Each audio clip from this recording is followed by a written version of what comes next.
Welcome back to Windward Radio, Untitled Radio 17 from Miami Beach. Back here live, and we have here Miss Claire Wilson. She's a sculptor. She's gonna guide us through her art, and she's gonna explain it a lot better than me. So here she is. Oh. I'm on? Okay. Hello. Hi. The structure we're in is great. I know, right? I feel like I should be doing a pageant wave right now. I know. Hello, Untitled art friends. I know. It's her first time in Miami, actually. Yes. Yeah. I'm thrilled to be here. The weather is beautiful. People are great. It is great. Yeah. No complaints. Warmer than Wisconsin. Definitely. Yeah. Straight off the plane from Wisconsin. Nice change. Yeah. Well, welcome. We're very happy to have you here. I'm sure Amanda is somewhere listening to us, and all our listeners all over the world. So tell us what you're gonna show your art. You're a sound sculptor.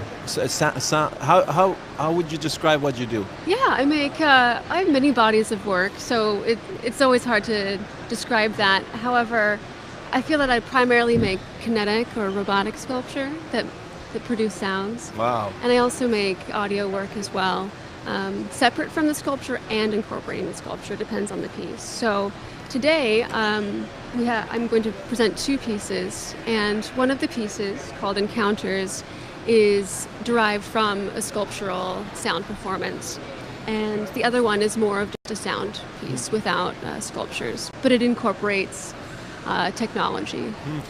Why did you get into sound? Oh, that is a great question. So let's go back way at the beginning. I was originally a trained figurative painter, and as I evolved and got older, I started to question things and wanted to basically subvert as much as possible. I discovered that play is a really important aspect of why I make work and how I make work. And so through being more playful and playing basically with my paintings, and then that naturally evolved into sculptures, I started to wonder what these things would be like if they had agency. I hear people say, oh, that piece spoke to me, or it's saying something to me. And I thought, well, what if they were actually saying something, or actually moving and interacting with us in that type of space? I thought there was a great opportunity there to explore what agency is, what gesture towards artificial intelligence, and basically make really awkward and elaborate allegorical structures for the human experience. So my sculptures, they're if I were to describe them in one word, it would definitely be awkward. Yes. Awkward's good. Awkward. Yeah, I love awkward. Just get a little weird, and the aesthetic of them is largely influenced by extraterrestrials within popular culture. And I'm really fascinated by collective understanding of the ultimate other. I feel like how aliens are represented within popular culture, like movies and stories, points to the limits of our imagination. Or fears that are just very silly, right? Yeah, if you were to get all Jungian on it. He wrote a book about UFOs and how that is kind of an elaborate metaphor for our fears. And I love that subject, and it's usually to try to portray them as negative or bad, but I think we're a lot more negative here in this planet than they are out than what a universal civilization that's more advanced would be. That's how I feel, but they always portray them as like cockroaches, and that's not how I see it. Like I relate them more to angels and interesting, positive beings. Yeah. From my perspective, I view them definitely as a projection of the human condition. So yes, like you said, our fears, but also basically I feel like performing many aspects of human psychology. And so I wanted to bring that back into the realm of being somewhat human. So my sculptures, they are basically comprised of household appliances, like old household appliances. I gut the motors and then I shove them into my sculptures to make them move about. And these guts, I would say my process in harvesting these guts is, I call it caveman robotics, or rather cavewoman robotics. See, I take a fan and I smash it against the ground repeatedly until I can get at the motor, and then I take it out and shove it into my piece. So it's Without the fan blades, just the motor. Yeah. Yeah, just the motor, and then they attach different appendages onto it to make it move. That's amazing. So in my work, you'll have things like fans or vacuums or egg beaters, and the type of motors that are in these objects sometimes produce familiar sounds. Y'all are familiar with the sound of a vacuum, and when you hear that, when it's outside of the context of a vacuum, it seems somewhat familiar and strange. And that is a theme throughout my work, incorporating the familiar and strange. And so specifically, I would like to talk about my first piece that I'll have on the radio today, called Encounters. So you want me to play that? Oh, not quite yet. Okay. Tell us about it. I'll tell you about it, and then we can play it. So Encounters came from an installation I had recently, and it featured 8 robotic sculptures, and they were all comprised of household appliances and expressed varying aesthetics of extraterrestrials. And some of them were quite dissonant. For example, one is a fork-dragging sculpture, and it drags this fork against the cement floor, kind of like that nails on a chalkboard sound. Yeah. And then there's an 8-foot tall structure that has a wiggly appendage attached to the guts of an electric bread knife, and it digs into the sand that surrounds it. And so they're also influencing their environment as well as making sounds, but the primary aspect is they're making sounds. And I code these installations meticulously down to every 1/3 of a second. So I hook all of these machines, or these sculptures, up to AC relays, and I code the relay with an Arduino, and I tell them when to go on and off, basically. And the structures that I'm working with are sound patterns found within human speech, and I coded them to fluctuate throughout a 12-hour period. So I would say that they go between 3 different modes. One mode is conversing, so a sculpture on one end of the room would go, and another one would go, so they mirror each other, much like we find when we speak to each other. When we respect each other, we often mirror each other when we're communicating. And then they'll argue with myself. Can you make some noise?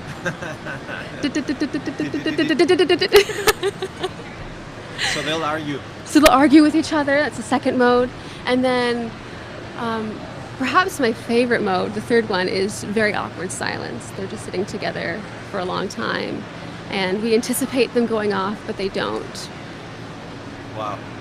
So throughout a whole 12-hour period, they oscillate between these 3 modes, and anytime you were to go into the exhibit, you'd have a different experience. Wow. That sounds amazing. Thank you. So I like the idea of creating an installation in which these strange and familiar creatures are communicating with each other. We're there as the viewer, and it sounds familiar because they're appliances and the structures are similar to how we speak, but it's also strange and alienating that we don't know what they're saying, and we don't know when they're going to go on or off. So very cool. Thank you. So this piece that I'm going to present today is a remix of that, going through the 3 modes, and I thought that I would talk back to them. So I hacked into a radio and turned it into a theremin, in which I move around it and try to speak back to my sculptures in the same space. So this piece that we're going to play in just a second is called Encounters, and it's me talking to my sculptures remix style. Okay, let's hear it. Okay.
amazing. They're definitely communicating. It's amazing. Describe what we just heard again. There's some people now that are just joined us. Hi there. Yes, so that was a piece called Encounters, and it's an audio piece derived from a sculptural kinetic sound installation in which the pieces talk to each other through 3 different modes: conversing, arguing, and silence. And this piece is me intervening and talking back to them with a hacked radio that I turned into a theremin. How did you turn it into a theremin? Oh yeah. So it's called a 3-radio theremin, in which you dial 2 of the radios to a very specific AM station, and then the 3rd radio you break open and connect wire to one of the terminals inside of its body, and then when you turn them all on and put them in proximity to each other, and it's very specific. If you are off by 1 centimeter, the whole thing won't work. But when you finally get it right, your proximity to the wire that you have connected to the terminal will produce sound. It'll produce sound out of one of the other radios. So you have to turn the volume way up on one of those. Wow, that's amazing.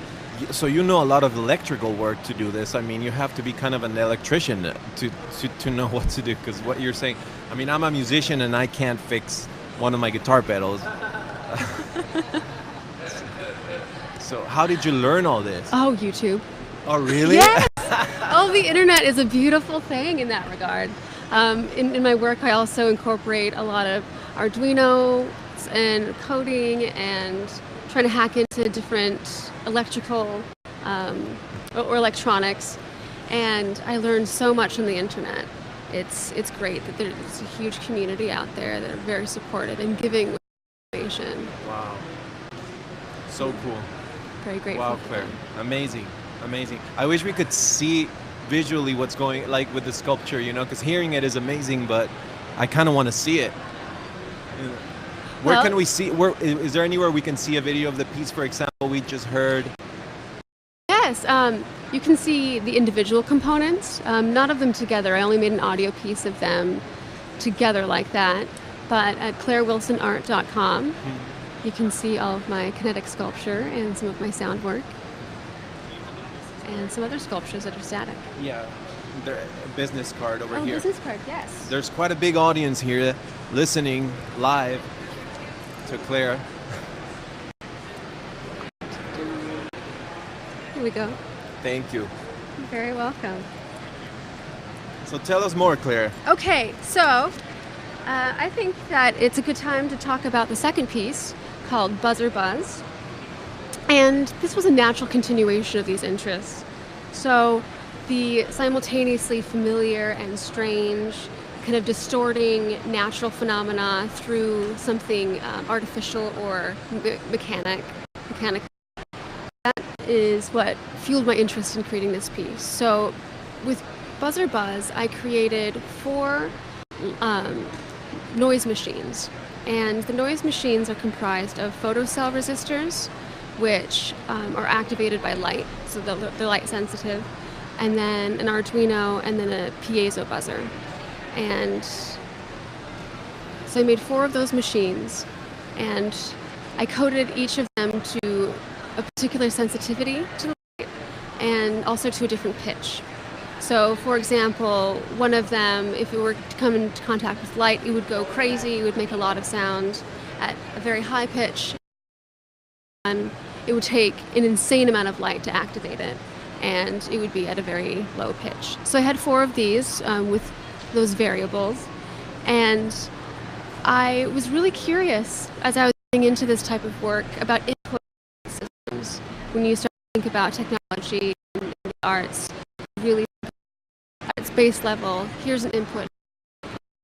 And so I wanted to play with that idea, and I thought, I want to capture the sound of the sun sound like through this process. So I thought about taking these outside, and I made them mobile, but I thought that I would take something that was already distilled, a natural phenomenon that was already distilled through technology, reinterpret it through technology, and see what the output was. So many steps away from truth if we're talking to Plato. And oh, okay. And so in pursuing the sound of the sun, I rested these light machines, these noise light machines, against a computer screen that was playing time-lapse videos of the sun rising and setting. Wow. And that produced the sounds that occurred. And I really fell in love with the variety of sounds that were produced here. So at times it sounds really mechanical, like, you know, it's a buzzer, like that you would find in a video game or something like that. And then based on what happens with the light, with the sun, when it moves slowly, it turns the mechanical sound into a more natural sound. So I find that it goes between a video game sound and the sound of cicadas in the distance, and sometimes somewhere in between. So I was really interested in that kind of infrathin moment in which this artificial sound merges with a natural sound, and it's kind of indiscernible. I got really lucky while I was recording this piece, in the sense that I had a housefly at the same time, and he was attracted to the same light source. Wow. So he was moving towards the sun that was really not the sun, it was in my computer. So I got this real-time synthesis of these buzzing machines that I created, and a natural buzzing machine, a fly. Well, not a machine, a buzzing organism. Wow. That's amazing. Let's listen to it. Okay, here we go.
Wow, Claire. That was really, really amazing. Thank you, Adrian. Yeah. It is such an honor to be here. I am thrilled. This was so fun. I know, right? You have right now that came and sat and listened with you. And Oh, yeah. Chuck Close was hanging with us. Thanks, Chuck. Very special thank you, Adrian, and to Kia. And very, very special thank you to Amanda Schmidt for making all this possible. Well, great. We'll see you around. We'll be here all weekend.